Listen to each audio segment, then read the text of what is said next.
Hello and welcome to the Yashi Show podcast. My name is Yasmin Madani and my loved ones call me Yashi, and you can too. Today we're talking about resilience. We hear this word, but how many of us truly understand what it means to be resilient? When I was younger and used to think of resilience, words like strong and tough and protective shield would come to my mind. But through research and life experience, I came to understand what resilience really is and how it plays an important role in the way we live our lives. People often describe resilience as if it's a trait that we are born with, something you either have or you don't. But that's misleading. It's more accurately a mix of learned skills and everyday habits that guide how you handle tough situations. At its core, resilience is the capacity to adjust and keep functioning when life gets difficult, whether that's stress, setbacks, uncertainty, or even trauma. In psychology, it's closely linked to abilities like emotional regulation, flexible thinking, and the ability to recover after adversity. It doesn't mean you're unaffected by hardship or stress. It means those experiences don't throw you off course for good. And why this matters is because life will always have changes and challenges. That is a given. Life is unpredictable, careers stall, relationships change, health changes, plans fail. Without resilience, these moments can spiral into ongoing stress, overwhelm, or avoidance when you want to pull away from everything altogether. With resilience, you're more likely to recover faster after setbacks. You'll make clearer decisions under pressure, maintain relationships during hard times, and keep pursuing your goals even when progress is uneven or unpredictable. There's also a strong link between resilience and lower risk conditions like depression and anxiety disorder. And it's not because resilient people never struggle, but because they have better tools for navigating those struggles. When I take time and reflect on my own life experiences, I can recognize two major experiences just off the top of my head where resilience really helped me to become better and stronger. The experience that I want to share about today in this episode is when I first started university. It was when I was fresh out of high school and it was my first year. And of course, it was all very exciting. New experiences, new friendships, new freedoms, and a sense of more independence in a new chapter of my life. I didn't move away for school, but rather commuted there daily, which was quite the norm as it was a local university. It was a beautiful school and a beautiful campus. My first year of studies were heavily packed in science. And so I had 5 intense courses of science classes that each came with a lab. So 3 labs in total, along with a calculus and an English class too. So that was 8 sections of workload throughout the academic year constantly. But that was a normal full-time load for the department. So it was common and everyone was taking this kind of load. Well, what I learned down the road is that first year is exciting, but it also takes a lot of consistent discipline to stay on top of courses, something that I tried to do, but inevitably that became more and more challenging for me during that time. I was easily getting distracted and would even skip some classes here and there to meet friends. And skipping was something that I never really did before in high school. There was also things going on outside of school when I wanted to be supportive to extended family and even to friends. And so I realized later that I just simply lacked prioritization skills at the time when I came to school. I thought I could do everything, but what I didn't realize is that I underestimated the amount of work that had to be put in that first year. And so I also struggled because some of the courses weren't my favorite. But through my environment and what I was hearing, my brain only understood and thought that science was the area of study that I had to do and that I could only do it this way. And I did enjoy the sciences. I was actually good at some of them. But I still had a really rough first year and found myself having to take a few courses over at the local community college. And when I did that, I pushed myself hard, really hard. I was determined that my time at the college there was going to mean something big for me and that it would serve a deeper purpose in my life. So I went with the attitude that I would max out my courses there and graduate with an associate diploma in my short time there. And I put my mind to it and I did it. And of course, before I knew it, I was continuing my studies again at the university. The transition was really great and smooth. And I even began to start taking care of my health and started going to the gym every day. With hard work and focus, everything was falling into place. Now, here's the thing. I really didn't know at the time back then what was actually happening and that I was practicing some level of resilience. It was just something that I felt determined to do. And by that, I mean it was to take my challenging situation that felt so much like a failure to me and try my best to move past it and use it to drive and fuel a better experience in my life moving forward. It is exactly this drive and determination that I felt at the time that I was not going to give up and that led me down my path in my education journey. It didn't stop with my first bachelor's degree. I went on to get a second one in education, which is what was in my heart and soul and what I truly knew I was meant to do ever since I was a child, and I knew that.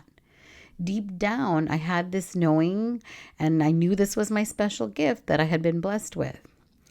And what I tried to do over the years is actually suppress it because there was someone in my life, it was a distant relative at the time, who had said something negative about becoming a teacher and that I should aim for something greater.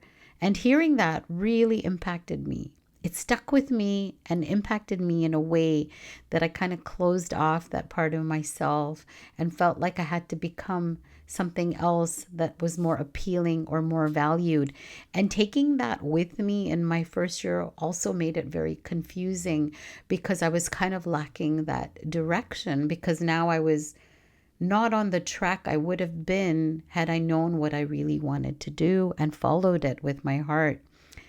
So I really struggled for some time with this, and I felt like I needed validation from this family member for some reason. But thankfully, my father was very encouraging and supportive of my decision to be a teacher. And my mother was a teacher as well, which I really respected that about her. So at home, I had great support for this decision. I guess what I'm trying to say is that when I tried to push that aside, something that deeply aligned with me, just because someone had their own opinion and 2 cents about the matter, it became more challenging for me because I struggled internally, because I was trying to be something different than what I really wanted and needed to be, and what I was also really good at. So I can see clearly it was about seeking validation and caring about other people's judgment. But once I started that journey of honoring my truth, everything felt so aligned and so easy. And although I had to work hard still, I was a natural at it. Things and skills just came naturally to me that I couldn't deny how it was such a perfect fit for me. My education journey just continued in my life, and I flourished in my educational leadership master's program and even graduated with honorary distinction. I was selected to be the student speaker and sit with the president of the university and all the deans and faculty members during the convocation ceremony on the stage. And in that moment, when I was delivering the address to the university, in my mind, what I most remembered and could recall was that memory of that first year young student, this girl of 18 years of age, who was unfamiliar and didn't have the experience that one may need, and someone who got sidetracked and put herself down so much and so harshly for her mistakes at the time and felt like such a failure in life.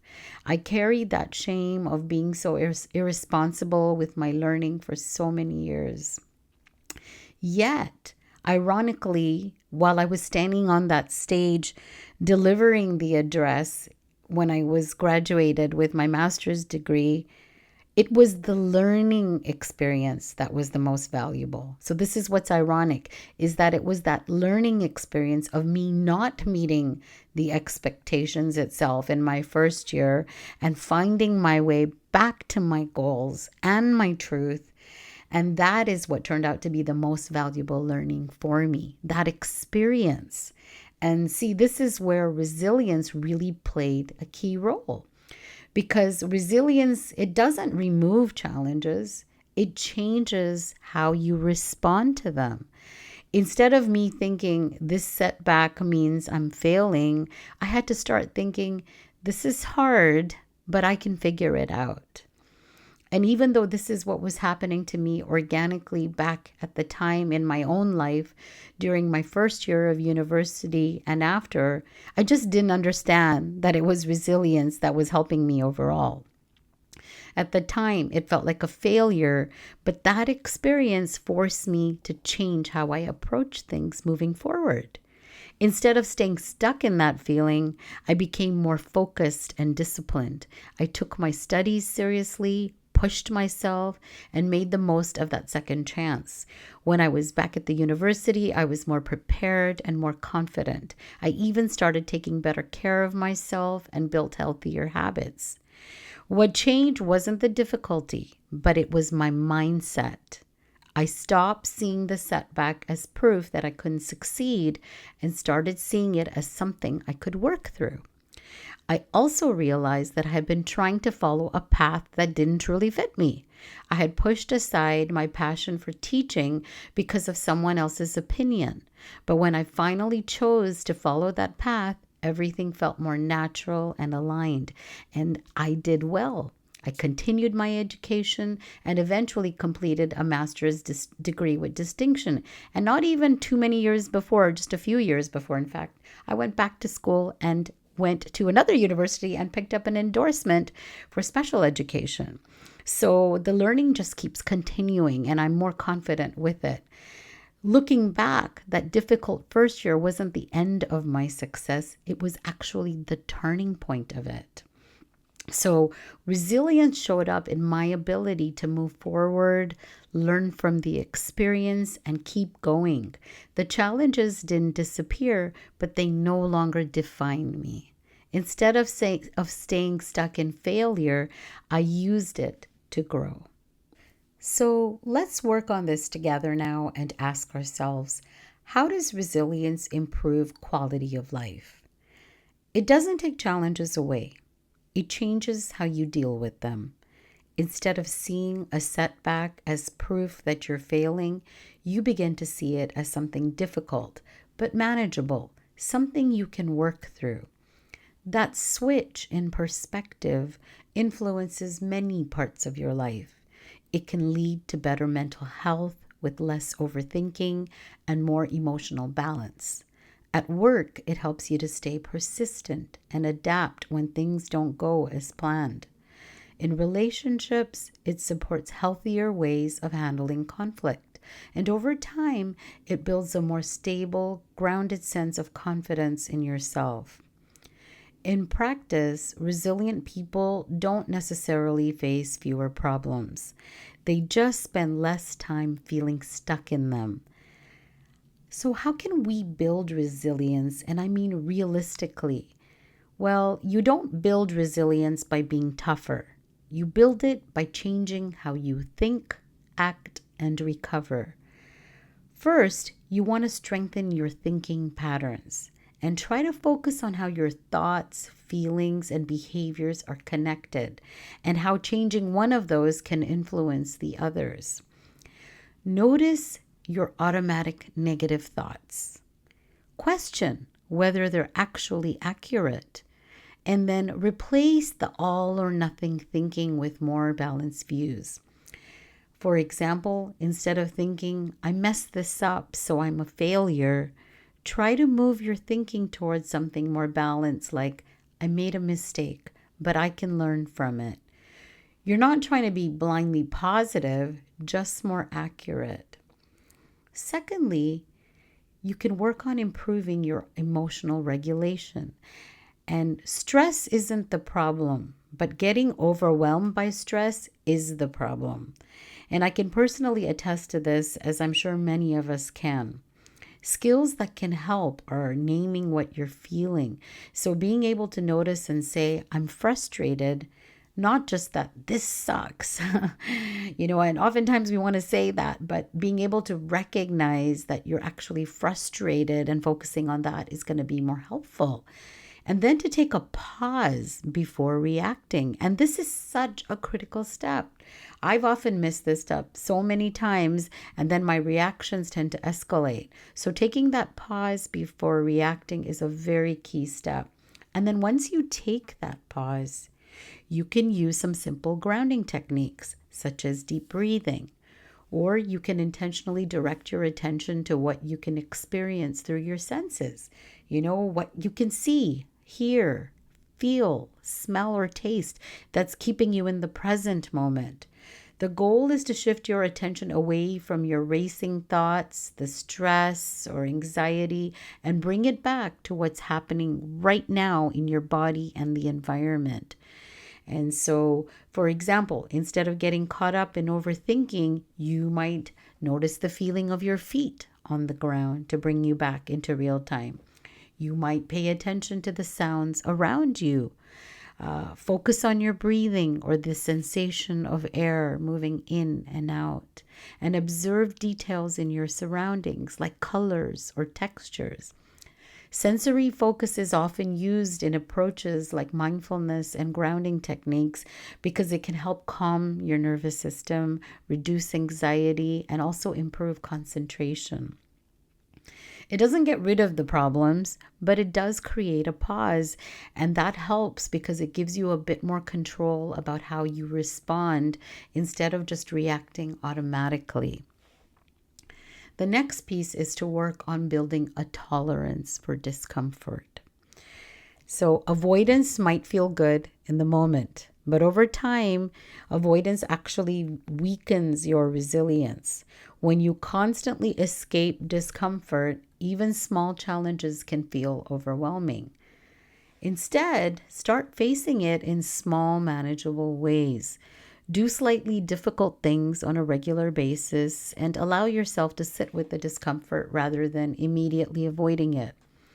So, for example, with this, if you tend to procrastinate because you have a task that feels really stressful or intimidating, you might usually distract yourself or put it off.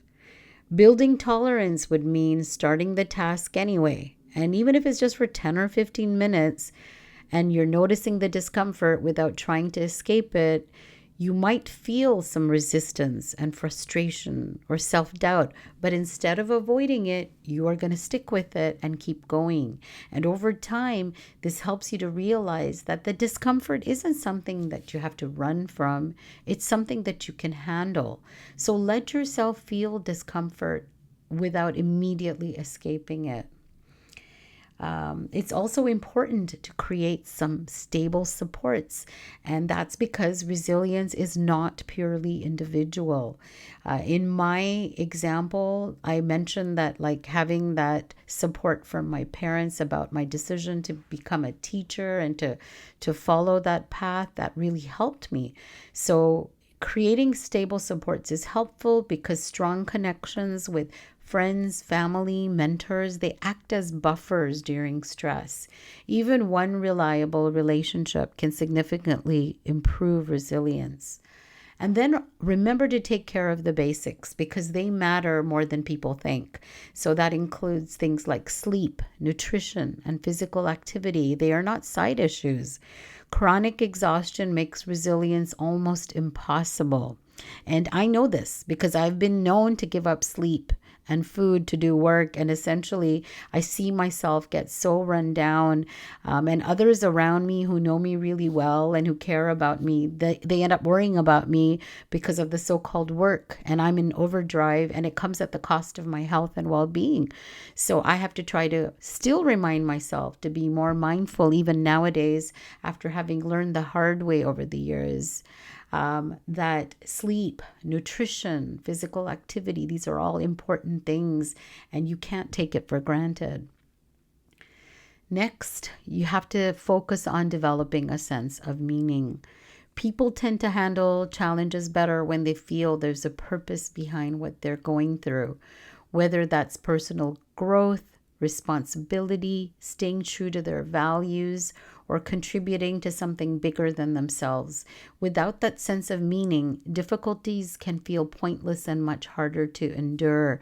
And I know that's so true, because for me, that when I decided to take some courses at the community college, when things didn't go so well in my first year at university, I was going to make that mean something for me. It was going to mean something really big for me, because by going through it and doing it, I was just going to have to give it this great value, which I did. And it is what helped me to actually get to where I needed to get to.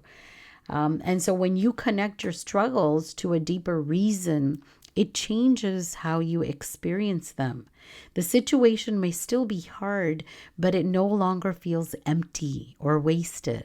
And another example is, imagine someone who's working long hours while they're balancing school. On the surface, it's exhausting, the early mornings, the late nights, the constant pressure. And if they only focus on how hard it is, they might feel burnt out and discouraged. And I know this because I did this when I did my special education endorsement, working and school, and it was a lot. But if you connect it to a sense of meaning, like building a better future or supporting your family or working toward a career that you care about, then that experience is going to shift a bit, because the stress is still there, but it feels more purposeful. And instead of thinking this is too much, you're more likely to think this is hard, but it still matters. And that sense of meaning, it doesn't remove the difficulty, but it gives you a reason to keep going. And that can make a significant difference in how you cope and persist. Now, I want this content to be really helpful for you. And a useful way to think about this is that resilience isn't about becoming unbreakable. It's about becoming repairable. You will still get stressed, discouraged, even overwhelmed at times. The difference is how quickly you recover, how much you learn from it, and whether you keep moving forward afterwards. Let's look at some examples of how resilient versus non-resilient responses look like in real situations. It's easiest to see resilience in contrast. And what I mean by this is that resilience becomes clearer when you compare it to its opposite. So the situations are the same, but the difference is how someone interprets and responds to them. Let's look at the example of losing a job. And let's use me for the example. Let's say that I lost the job, okay? And a non-resilient response would be something like me saying, "This proves I'm not good enough." I might avoid applying to new roles and positions out of fear of rejection. And I might also withdraw socially. I might ruminate or maybe even spiral into hopelessness. And when we take a closer look at that word ruminate, if it's unfamiliar to you, to ruminate means to repeatedly think about the same thoughts, especially negative ones, in a way that doesn't lead to resolution or action. In psychology, rumination often usually refers to getting stuck in cycles of overthinking things like mistakes, worries, or upsetting experiences.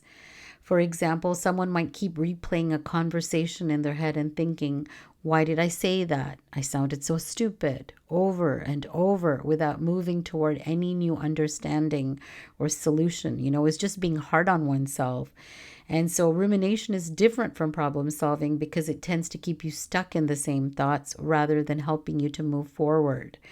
Now, in the same example of losing a job, a resilient response would be it would look like this is a setback, but it doesn't define my entire ability. I might take a few days to process, but then I would start applying for other roles and positions again. I would reflect on what could be improved, such as my skills, my resume, my fit for the job expectations. I would be proactive and reach out to contacts or a support network. And so the key difference here is interpretation. One response turns the event into permanent identity judgment, and the other treats it as a temporary problem. Let's look at another example, and this time I want to look at conflict in a relationship. The non-resilient response would be to react impulsively with yelling, shutting down, and or blaming. It would be thinking in extremes that this relationship is doomed, and it may also include avoiding resolving the issue or even escalating it. A resilient response would be to pause before reacting. This is emotional regulation in action. It would be to express concerns more clearly to your partner. Here's what bothered me. And also to stay engaged long enough to work towards a resolution. It's not about being calm all the time in the relation, but just being better at recovering and staying constructive. One more example. Let's look at imagine to receive criticism from a family member. And this is often a situation that carries more emotional weight than feedback from others because it comes from somebody who's close to you. And that's what happened to me, right? When I wanted to be a teacher, that was my choice and my preference of what I wanted to study. And then I had that family member who, really frowned upon that choice. It really impacted me, and to the point where I wanted to pick a whole new career. And so a non-resilient response would be that the criticism becomes quickly personal and very defining, which it did for me. Even if the comment was meant to be helpful, if that was the intention, it might be interpreted as rejection or disappointment. And that's exactly what I did. And those thoughts can spiral into things like, I'm not good enough if I do this, or they'll always see me as a failure if I do this. So then I try to be something I'm not. And from there, it's easy to get stuck replaying the interaction and focusing on the tone or the words rather than the message itself. And this rumination can lead to hurt feelings, defensiveness, or withdrawal, and avoiding the person altogether, or shutting down emotionally to protect yourself from further discomfort, which is so true because I know I experienced that. And in this state, the criticism doesn't it doesn't become just feedback. It becomes evidence of some kind of a personal inadequacy. And so a more resilient response to that same situation, it could still feel uncomfortable, but it was just about processing it differently. Now, if I had the ability to do that, then that would have been great, but then I wouldn't have learned what I needed to learn. So again, you have to just sometimes go through what you have to go through. But in any case, a more resilient response to something like this would be like an initial emotional kind of reaction. Maybe I'd still have that disappointment and frustration, or even possibly embarrassment, but it doesn't have to end there. And instead of immediately internalizing the criticism, there can be a moment of reflection. Is there something useful in what that person is saying? Maybe they're trying to actually be helpful and say something to you for your well-being. And the focus shifts from defending self-worth to understanding intent and extracting value where possible. So if I could have taken something from it, but then if I didn't need to take anything from it, that's okay too. And so the feedback can be helpful and lead to small adjustments. And other times it's just what? I'm just going to say thank you, but no thank you to this perspective or expectations, and focus on what is my truth. And Also, rather than dwelling on that interaction, a resilient response allows space for perspective. The criticism's acknowledged, but it doesn't become a fixed judgment of identity. The person can still feel heard and move forward at the same time, learning what they can and letting go of what doesn't serve them, and maintaining that sense of self beyond a single moment of feedback. And so the difference here isn't liking the criticism. Obviously, it's not you don't like it, but being able to use it. And that's the part that matters here.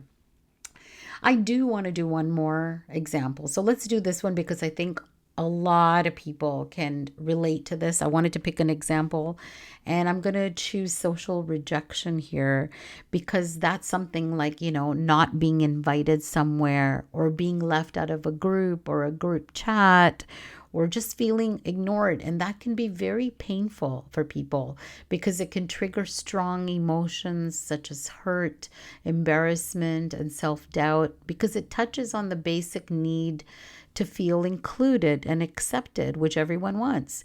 And even in small moments of exclusion, they can feel bigger than they are in that moment. In a non resilient response, that pain quickly becomes personal. Someone might think and come to conclusions like people don't like me or I don't belong. They may then withdraw from others and avoid social situations and replay the event repeatedly in their mind.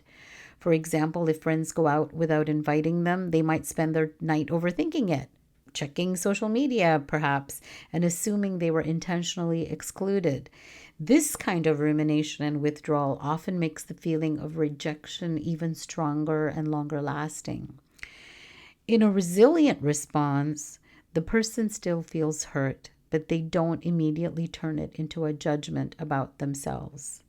Instead of assuming rejection, they consider other explanations.